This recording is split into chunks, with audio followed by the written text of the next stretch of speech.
What's up, everybody? It's your boy, Wills, movie, log, and today I'm coming at you with a review of Mission, Impossible, Dead Reckoning, Part 1.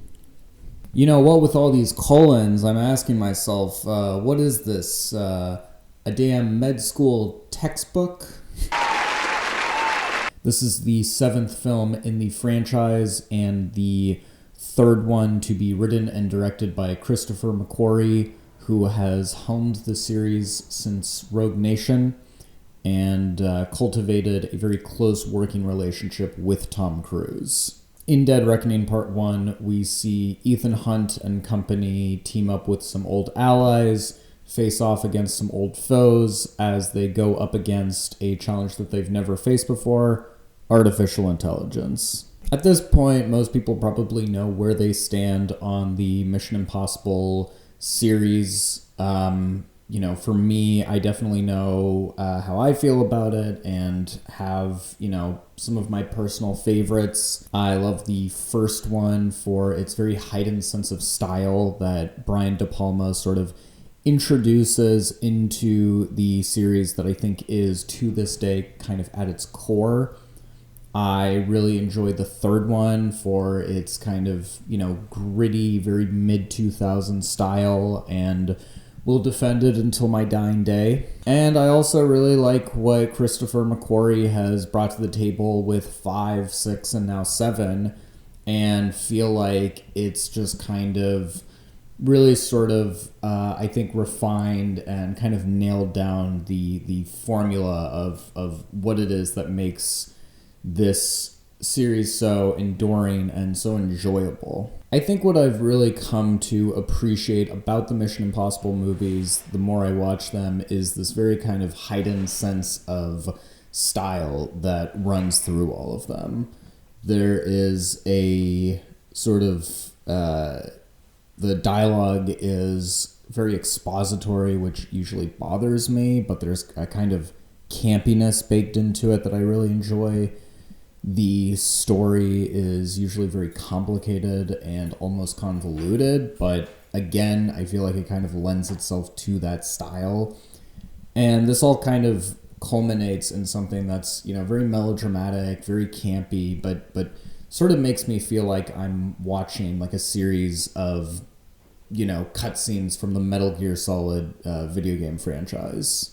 And obviously none of this would mean anything without a really great cast of actors who are committed enough to sort of really lean into the drama and occasional hamminess of some of these lines. Obviously there is the usual roster of Tom Cruise, Simon Pegg, Ving Rhames, but we're also seeing returning champions like Rebecca Ferguson, Henry Czerny, who is, returns after practically stealing the show in the first Mission Impossible as Eugene Kittredge.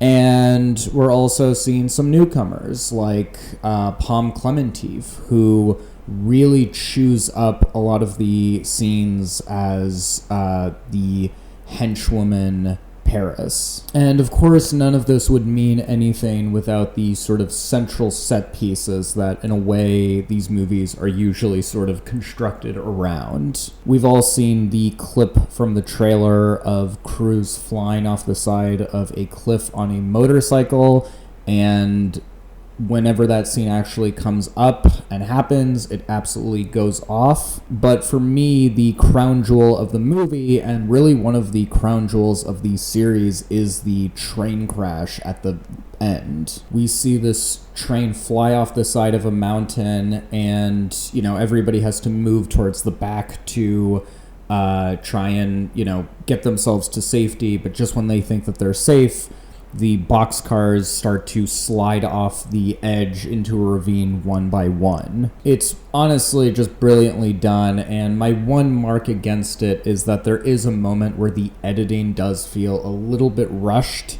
and, seems like they're just kind of moving from boxcar to boxcar, which subtracts a little bit from the drama, but, come on. You're seeing, people move from boxcar to boxcar to evade danger as, you know, the boxcars get turned up sideways, and it's just, you know, it's very sort of challenging to your nerves, and, you know, in the grand scheme of blockbuster set piece filmmaking, what else can you really ask for?